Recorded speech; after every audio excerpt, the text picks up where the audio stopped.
Thank you very much, Dave. And I have to say kudos to you for once again putting this wonderful event together. This is the second one we're having in this wonderful venue. You could have done away with the rain. I think we got plenty of water supply going on right now, that's for sure. But it's an honor for me to be here once again with my friends and colleagues. I don't want to steal the thunder of our panel because we do have exciting news about that thing called the State Water Plan that we're very happy about, and many people in this room certainly were instrumental in making that become a reality, and I can't thank you enough for all of your work on that.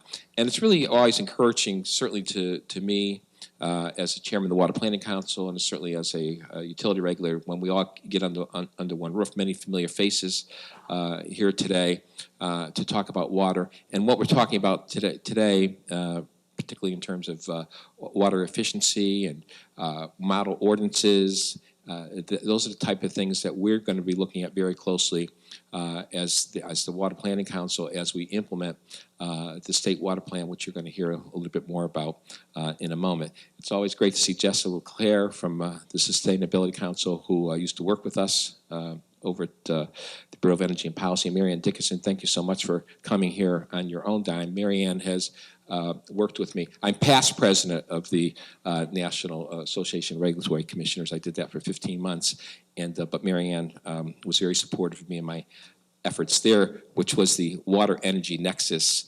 Power Together was my theme for the year, which was very, very well received.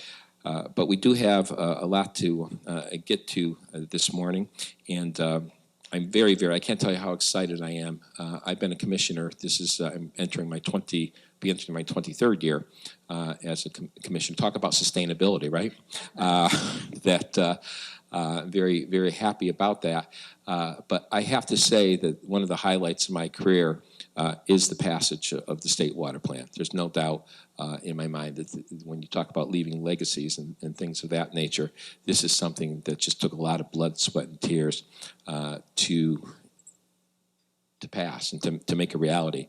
And we never gave up. We forged ahead, and you know, compromise is always a great word, and that's how we got to make it a reality. So we look forward to the implementation of the plan. We're going to hear more about that with Denise, Lori, and myself this morning. As was already said, make sure you visit the vendors, and also when I look at the agenda today, it's people that over the years that we certainly worked with the Planning Council, with the people that are on the agenda today. So with that, I think we're going to transition right into the panel, I believe, and I look for, unfortunately, I'd rather be here with you. I have to get back to Pura.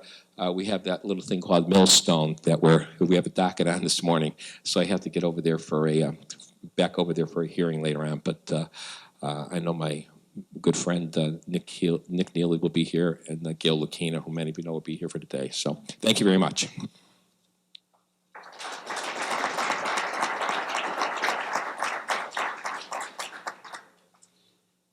Thank you, Jack. I appreciate that. And again, as Jack says, you know, to have the number of entities, I think is a credit to the organization under one roof now. We have CCM, we have costs, we have DPH, we've got all of the Lower River COG, we have the irrigation folks, we've got the Connecticut superintendents of golf courses, so we've got the nursery growers here. So that in itself is a credit to bringing all these entities under one roof. So without any further ado, I think, I don't know who's, Jack is going to go. Okay, Jack, it's all you again here, so. I think they're going to tag team in this here.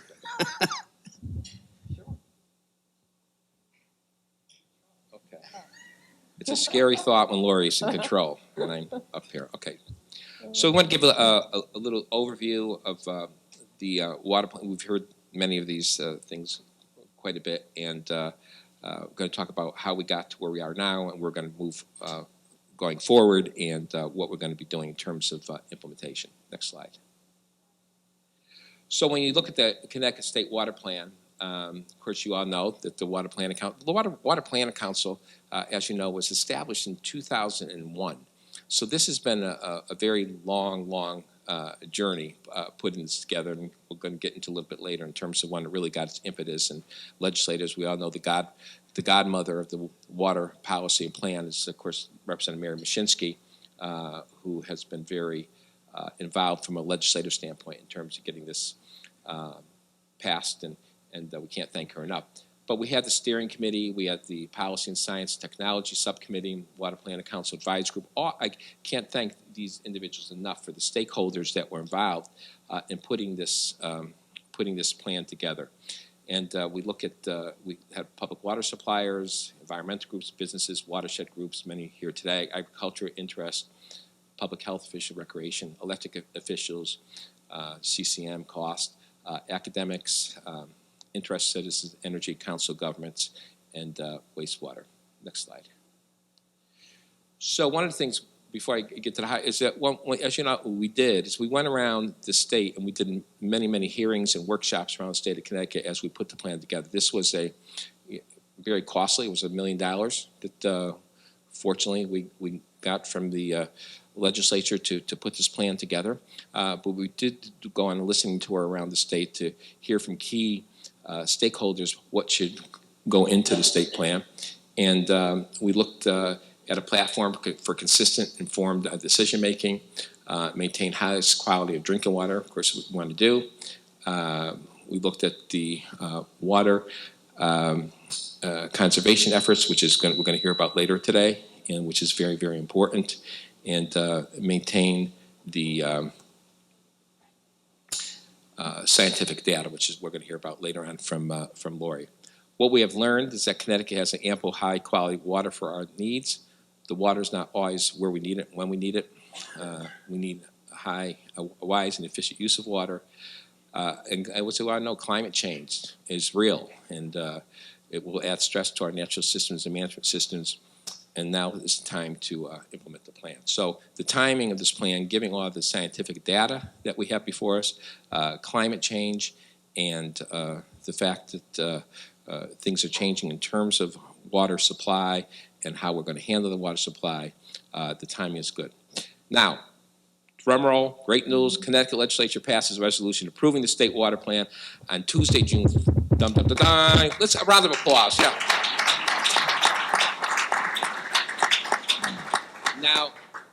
Now, having been a former legislator, you never know what's going to happen in those final days.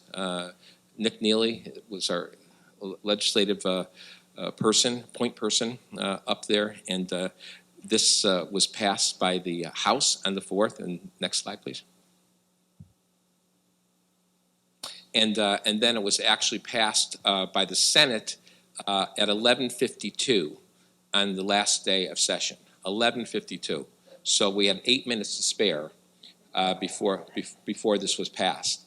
And I can tell you, when I left the legislature in 1996, my last bill as a legislator was like at 1 minute to 12. So I can really, and it was the last bill of the session. So I can tell you, it's something that there's so many people vying for their bills that we had a lot of competition, but we did get it done. And we can't be prouder, and I can't thank everyone in this room that was part of that enough for making that happen. Next. So what is the final plan as we move forward? Many of you know this is over 600 pages of a plan, and we have the background of the plan. We have the current policies in the white papers. We have technical information, water needs, climate change, water conservation. And, you know, one of the things that has happened, I've always said this, having been around a while, is that water tends to be the stepchild in the utility world. I think that the fact that we have this plan now is going to put us front and center from a legislative perspective, that people realize that it's something that is very important. We can't live without water. We can't sustain economic development. We can't sustain human growth. We can't sustain many, many things without water. So this brings to the forefront how important it is to our day-to-day lives. So we have the technical information in the plan in terms of water needs and climate change, water conservation. And then moving forward, we're looking at policies. There's going to be talked about later on today, ordinances and town ordinances. you know, when you put a plan like this together, it's, oh, it's water, it's easy. It's not easy. There's always competing forces, competing issues, competing challenges when you put things together like say a drought policy for a town. Those are things that people get very upset and passionate about water, and it's something that we need to work very collaboratively together to make a lot of the recommendations in this panel a reality. Policies, pathways forwards, implementation, near-term goals, and topics for future Connecticut discussions. So the plan, implementation committee, which I believe Lori's going to talk a little bit about, and I think I'm going to turn this over to you or to Denise. To you. So technical information and the basin summaries, which is very much a part of the plan as you see it going forward. And when you hear about the overview that Denise and Laura gave me today, you see the wealth of information that went into this plan. I mean, the statistics, the depth of research that went into this, which isn't not something that was just you sat down in a room and put it together. It's just so much work that went into it, and it really gives us a foundation. It really gives us a balance moving forward. So again, I can't be prouder, can't be happier, and fortunately, I'm going to be around for a couple more years to make it happen. I hope so. And here's Lori.